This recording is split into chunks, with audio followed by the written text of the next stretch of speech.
kwenye somo letu la Roho Mtakatifu.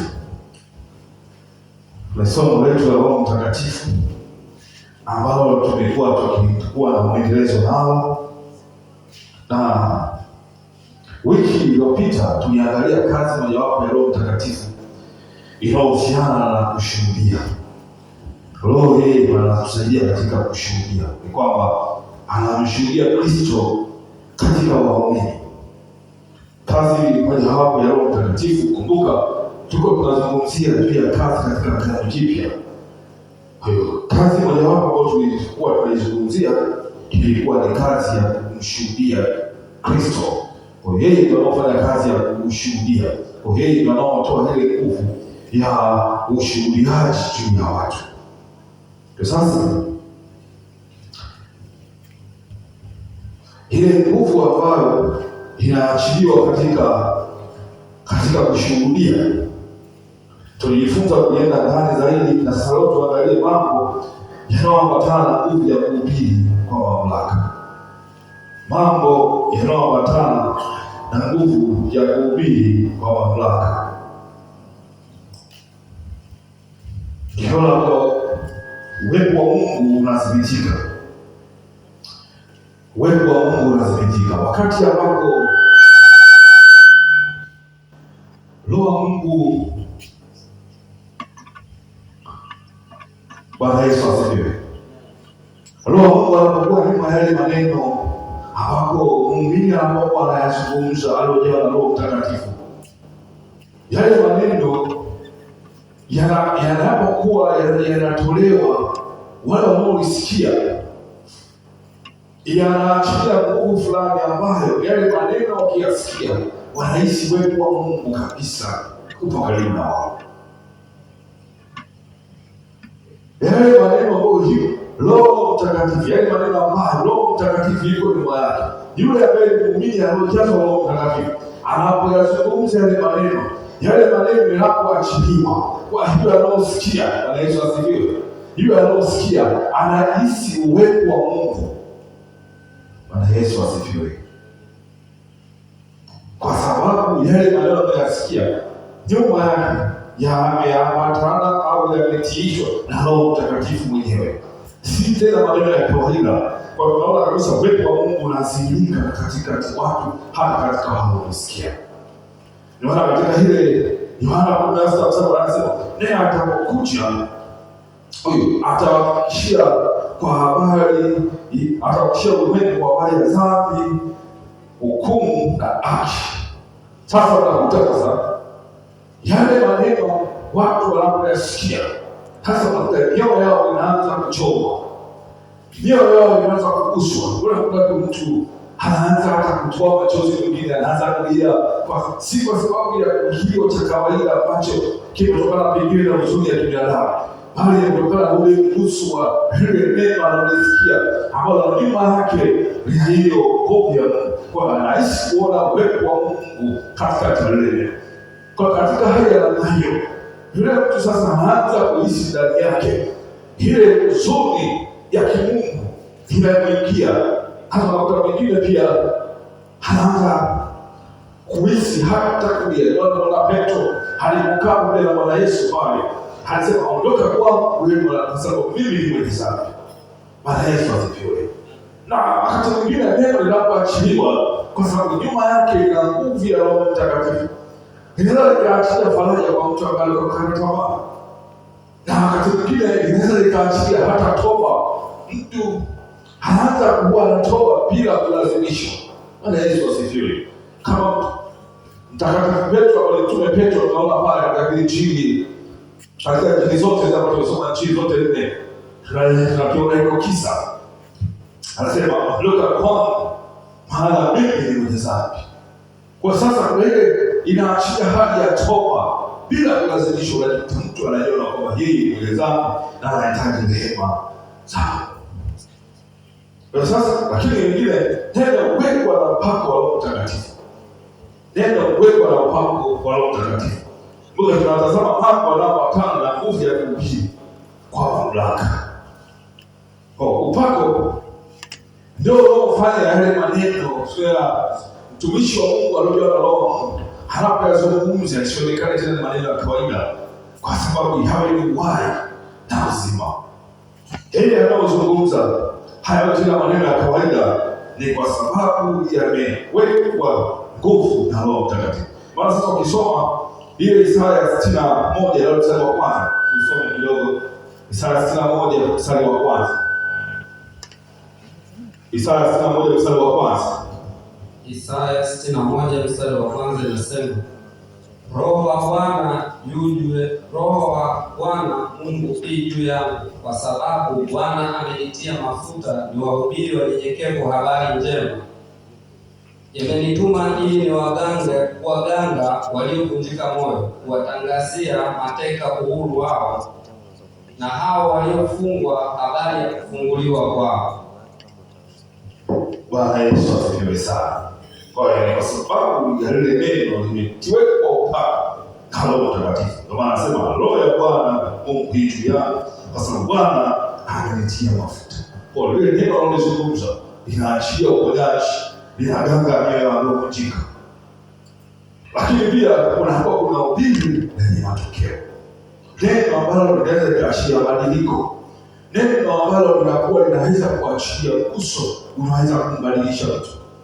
Tukisoma katika kitabu cha Ibrania 4:12 inaeleza kwamba neno la Mungu ni hai tena lina nguvu. Bwana Yesu asifiwe. Kwa neno linaweza kutoa mabadiliko kwa watu. Kumbuka tunazungumza juu ya kipengele kinachohusu nguvu ile ya kushuhudia, ile nguvu inayotumika katika ushuhudiaji. Bwana Yesu asifiwe. Soma ile Waebrania 4:12. Waebrania 4:12. Waebrania 4:12 nasema, maana neno la Mungu li hai, tena lina nguvu, tena lina ukali kuliko upanga uwao wote ukatao kuwili, tena la choma hata kuzigawanya nafsi na roho na viungo na mafuta yaliyomo ndani yake, tena ni jepesi kuyatambua mawazo na makusudi ya moyo. Bwana Yesu asifiwe. Si kila neno ni neno linalotamkwa na mtumishi aliojawa na Roho Mtakatifu. Kwa anapotamka ile neno linakuwa lina nguvu, linakuwa na uwezo. Kwa maana sasa tunapokuwa tumesimama kwa ajili ya kushuhudia, si maneno ya yule mtumishi yanayobadilisha wale watu mpaka kuanza kupata shauri ya kumpokea Bwana Yesu, bali ile neno ambalo linatoka juu ya mtumishi ambaye amejazwa na Roho Mtakatifu. Ile neno haliendi kama maneno matupu, bali kwa sababu neno hilo linakuwa na uwezo wa kuchoma, wa kugawanya na hata kuzungumza juu ya yule mtu. Bwana Yesu asifiwe sana. Linaachilia matengenezo na mabadiliko. Tunamwona Petro alikuwa ni mtu ambaye ni mwoga tu. Hata katika kumkana Yesu tunaona alimkana, lakini baada ya ujazo wa Roho Mtakatifu tunaona sasa Petro anaanza kutenda mambo makubwa kwa ujasiri. Anasimama, anaanza kuwahubiria watu. Ukisoma katika ile Matendo ya Mitume ile sura ya 2 mstari wa 1, tunaona sasa watu walikuwa ambao waamini ile neno ambalo alizungumza kwa ujasiri baada ya kujaza Roho Mtakatifu.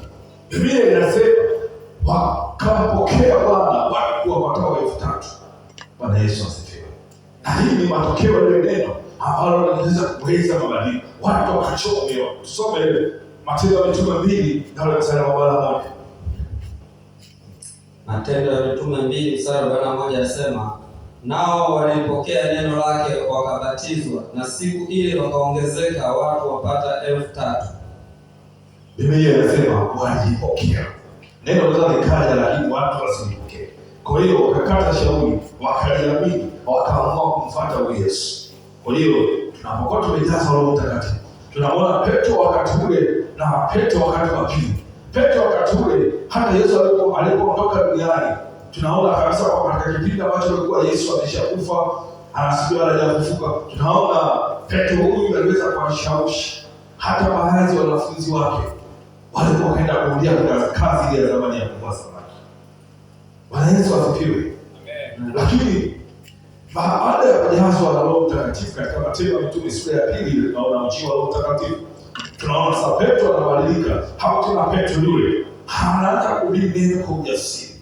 Kwa hiyo sasa hili linakuwa matokeo ya kujazwa Roho Mtakatifu kwa lile neno ambalo limeachiwa nguvu na Roho Mtakatifu, linakuwa lina matokeo. Bwana Yesu asifiwe. Kwa hiyo sasa tunajifunza sasa kumbe kuhubiri si tu kazi ya binadamu peke yake, lakini ni matokeo ya ujazo wa Roho Mtakatifu. Ni matokeo ya ujazo wa Roho Mtakatifu. Kwa mtu anapokuwa amepokea Bwana Yesu, yale maneno yake yanakuwa si maneno ya kawaida, ni maneno yake yanakuwa yamejaa moto wa mbinguni. Anapozungumza sasa yanaweza kuchoma mioyo ya watu. Bwana Yesu asifiwe. Ni muhimu sana kujazwa Roho Mtakatifu, hasa katika kipindi hiki kilicho nacho. Ni wakati wa mwisho, hatuwezi kushinda bila Roho Mtakatifu. Kama wakati huo Ronaldo ilikuwa bado hajawa katika mazingira kama haya, sasa hivi tunamhitaji zaidi huyu Roho Mtakatifu. Kwa hiyo Roho Mtakatifu ndio anayehakikisha injili inapohubiriwa basi iweze kugusa watu. Habari ya toba akina ambao tumejifunza katika Yohana 9:8. Bwana Yesu asifiwe. Kwa hiyo kila Mkristo anayejazwa na Roho ni shahidi mwenye mamlaka. Kila Mkristo yote anayejazwa na Roho Mtakatifu, yeye anakuwa ni shahidi mwenye mamlaka, kwa sababu atayaona matendo makuu yeye mwenyewe yaweza kubadilisha watu wengine. Na tukisoma katika ile Matendo 6, tuone hiki kisa kidogo, sura ya 10. Tunamwona Stefano alikuwa amejaa neema, akajaa na Roho Mtakatifu pia. Tusome ile sura ya 6 na ule mstari wa 10, turudi kidogo tuanzie sura ya 8 tuone. Bwana Yesu asifiwe. Stefano tuone huyu ambaye alikuwa amejaa na Roho Mtakatifu, amejaa neema katika harakati ya Mishimasi. Matendo ya Mitume sura ya 6 mstari wa 8 inasema, wa 8, wa 9 na wa 10 inasema, na Stefano akijaa neema na uwezo, aliokuwa akifanya maajabu ishara kubwa katika watu. Lakini baadhi ya watu wa sinagogi lililoitwa sinagogi la Mahuru na Wakirene na Waskedelia na wale wa Kilikia na Asia wakaondoka na kujadiliana na Stefano, lakini hawakuweza kushindana na hiyo hekima ya huyo Roho aliyesema naye. Bwana Yesu asifiwe sana. Kwa hiyo mtu yoyote ambaye anajiona Roho Mtakatifu, maneno anayozungumza, mawazo anayowaza yanakuwa yamejaa upako, yanakuwa yamehakikishwa na Roho Mtakatifu aliye ndani yake. Kwa hiyo anakuwa si mtu wa kawaida kama alivyokuwa kwanza kabla hajawa na Roho Mtakatifu. Tunamwona Stefano huyu alikuwa amejaa neema, hakuwa vile. Lakini baada ya kujazwa na Roho Mtakatifu katika Matendo ya Mitume, alianza kipindi kile cha matendo. Baada ya Matendo 2 tunaona Roho Mtakatifu aliposhika, wanafunzi wakaanza kuhubiri na wakasababisha Roho Mtakatifu kuweza kujaa kwa watu waliokuwa wanajadili ile neno, na Stefano akiwa miongoni mwao. Baada ya kuamini akapokea neema, akapokea hekima. Anasema wala hakuna mtu yeyote anaweza kusema na kushindana naye, kwa sababu ya Roho yule alikuwa anasema naye. Bwana Yesu asifiwe. Amen. Soma ile Zaburi ya 68 mstari wa 11. Zaburi ya 68 mstari wa 11.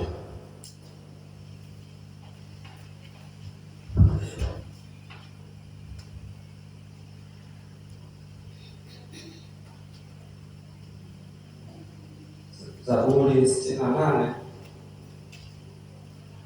mstari wa 11.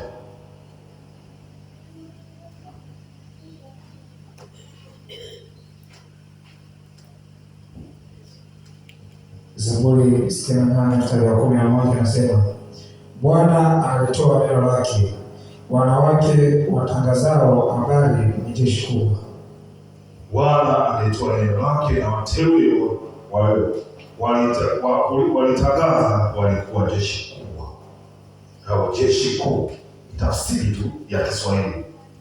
Kwa hiyo tunaona kabisa Roho Mtakatifu sio tu nguvu ile ya kushuhudia, bali yeye ndio yule uhai mwenyewe unaosababisha ushuhuda uweze kuzaa matunda. Roho Mtakatifu sio tu kwamba yeye anatusaidia katika ile nguvu ya anayoachia katika ushuhudiaji, hauweza kuachia, lakini yeye ndio ule uhai au uzima unaoachiliwa ili uweze kutoa matunda. Kwa hiyo yeye ni uzima. Lakini pia tuangalie kazi nyingine ile nguvu. Kumbuka tunaangalia kipengele kinachohusu mambo yanayoambatana na nguvu ya kuhubiri kwa mamlaka. Kingine ni kuwa na ushindi juu ya dhambi na majaribu. Kuwa na ushindi juu ya dhambi na majaribu. Tusome katika ile Warumi 8 na mstari wa 13. Warumi 8 na mstari wa 13.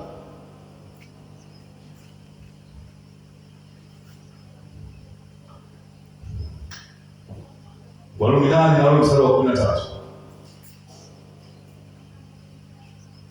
Warumi 8 mstari wa 13 inasema,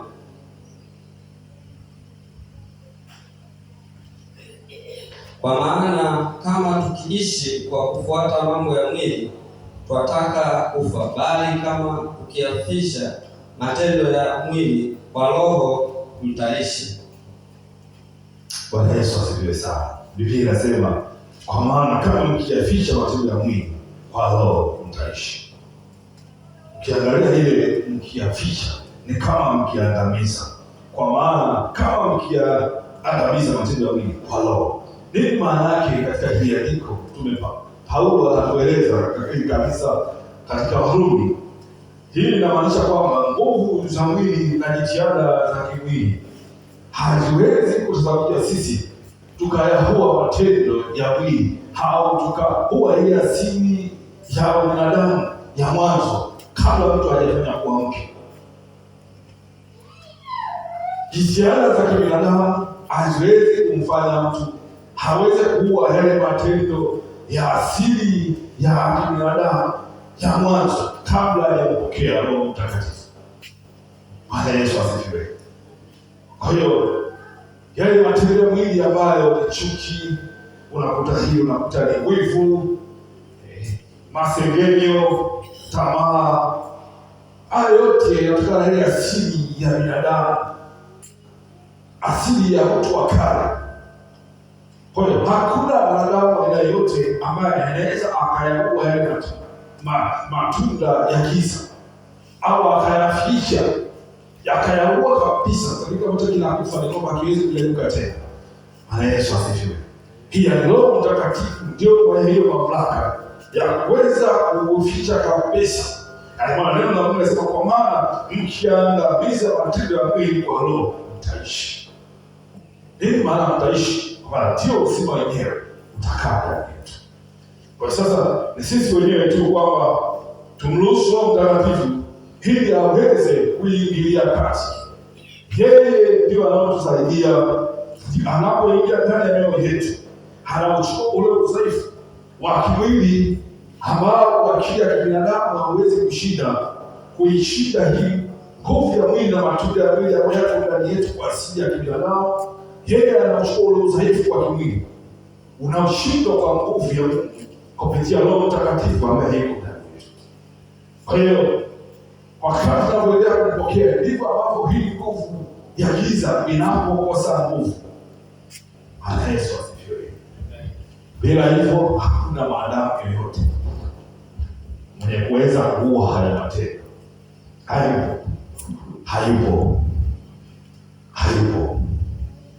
Tutakuwa tunapishana tu, huyu yuko hivi, kuna hii, huyu anaiki, lakini katika hali ya kawaida Roho Mtakatifu mwenyewe ndiye mwenye uwezo wa kuweza kuyaficha, lakini ile nguvu ya kuficha inatokana sisi wenyewe sasa tunapoamua kumpa Roho Mtakatifu nafasi. Maana katika hiyo Galatia 5:16 tunasema nendeni kwa Roho wala mtatimiza kamwe tamaa za mwili. Kwa hiyo hali ya kutembea kwa Roho ni tukio la kila siku, sio tukio la siku moja. Kadri tunavyoendelea, yeye anazidi kutusafisha, yeye anazidi kutufundisha, na yeye anazidi kutupa nguvu ya kutengeneza ambayo inatuwezesha sasa kuweza kuenenda katika Roho. Tunapoweza kwanza kuenenda katika Roho, yale mahasidi ya binadamu inaanza kufa, ile nguvu na uhai wa yale matendo unapotea kabisa. Tunaanza kutembea vizuri, yale mambo ambayo unaona ambayo mwanzo kulikuwa na asili ya kama ikichipuka ndani yako hayapotea. Yesu asifiwe. Naona watu ambao sasa hivi kulikuwa nyuma, ukiangalia wale watumishi hawakuwa hivyo, na wengine si watumishi tu, lakini watu wa kawaida, lakini wamenyooka katika mstari. Tunamwona Paulo mwenyewe alikuwa akilitesa kanisa. Yesu asifiwe. Lakini baada ya Roho Mtakatifu kujaa, Paulo huyu anaandika nyaraka 27 katika Agano Jipya. Maana kama Paulo asingekuwa amejazwa Roho Mtakatifu, leo hii tusingeona hekima hii tunayoisikia katika kati ya nyaraka. Katika ameandika nyaraka 13, katika nyaraka 27 yeye kaandika nyaraka 13, zaidi karibia nusu ya nyaraka. Yesu asifiwe sana. Kwa hiyo tunaona kwamba kuenenda katika Roho ni ile kuruhusu sasa kila siku Roho Mtakatifu aweze kuingilia katika fikra zetu, katika mwenendo wetu, katika matendo yetu, hata katika maamuzi yote. Tunamruhusu Roho Mtakatifu aweze kutuongoza. Sasa tunafika hatua ya kusema hapana kwa dhambi na ndio kwa mapenzi ya Mungu peke yake. Yesu asifiwe. Ni mapenzi ya Mungu tuweze kuishi maisha yanayompendeza yeye. Hii tutaweza kufanya kwa nguvu zetu. Maana Zakaria 4:6 tulisome hiyo, inasema si kwa uwezo. Zakaria 4:6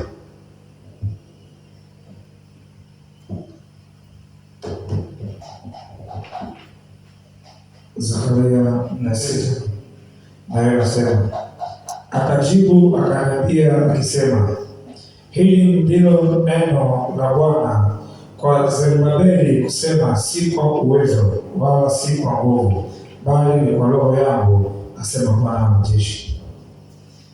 Kwa hiyo tunaweza yote kuya huko katika mwili, si kwa sababu ya nguvu zetu. Hakuna nguvu za kimwili, jitihada zetu, hakuna jitihada za kimwili. Sasa uweza kuua matendo ya mwili hakuna. Ni pale tunapompokea Roho Mtakatifu. Roho Mtakatifu ndio anaingia kati. Kwa maana katika Zakaria 4:6 anasema si kwa nguvu wala kwa uwezo, bali kwa Roho yangu, asema Bwana wa majeshi.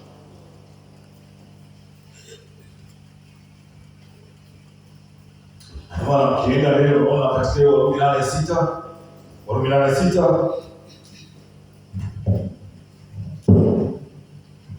Warumi 8:6 inasema, kwa kuwa nia ya mwili ni mauti, bali nia ya Roho ni uzima na amani.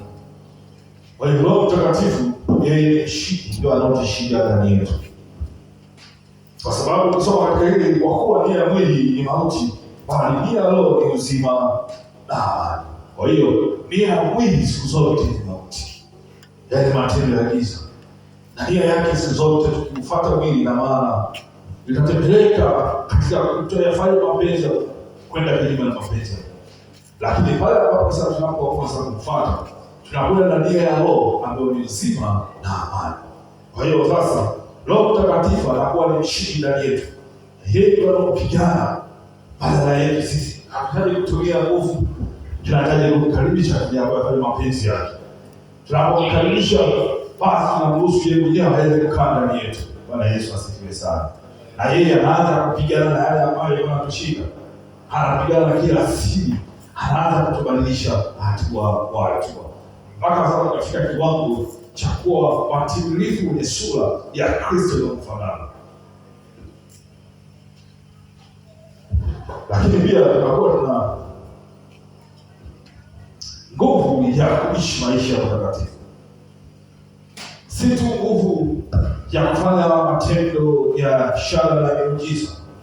Ili kufunguka, tunazungumza juu ya mambo yanayotokea tunapotamka neno, ile nguvu, tunapokuwa na ile nguvu ya kutamka kwa mamlaka, tunapotamka neno kwa mamlaka, ile nguvu ya ushuhudiaji, tunapotamka kwa mamlaka. Kwa hiyo atusaidie katika ile habari ya kwamba tuna ile tu kwamba tutende miujiza, tunaona miujiza ni kubwa. Hapana, yeye anatusaidia pia tuweze kuishi maisha matakatifu yanayompendeza. Tunapompa nafasi, jua kabisa kwamba utakatifu utakuwa sehemu yako, kwa sababu si wewe, si kwa nguvu yako, bali kwa Roho Mtakatifu mwenyewe ndio anatusaidia. Kwa hiyo pasipo Roho Mtakatifu hakuna utakatifu. Mwambie jirani yako, pasipo Roho Mtakatifu hakuna utakatifu. Pasipo Roho Mtakatifu hakuna utakatifu. Roho Mtakatifu ni muhimu sana. Asili kubwa ni pale tunapoanza sasa kuruhusu yeye kwa utii. Maisha yetu ya kuishi maisha ya utakatifu hayatakuwa ya muda, yatakuwa ni ya kudumu. Baada yetu asifiwe, yatakuwa ni ya kudumu. Maana kusoma katika ile Waefeso 6:18, Waefeso 6:18.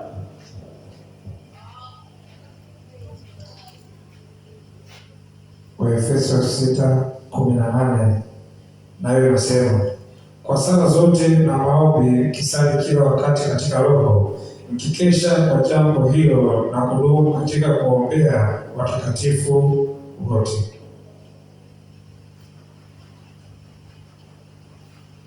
Waefeso 5:18 wala msilewe. Waefeso 5:18 na anasema, tena msilewe kwa mvinyo ambamo mna ufisadi, bali mjazwe na Roho. Huyu ni Paulo. Huyu ni Paulo ambaye tunajua siku nyingi sana, ambaye alikuwa analitesa kanisa kwa miaka mingi.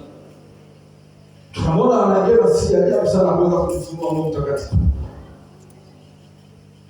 Anafika hatua sasa anaanza kuambia Waefeso, wala msilewe kwa mvinyo ambao ndani ya mvinyo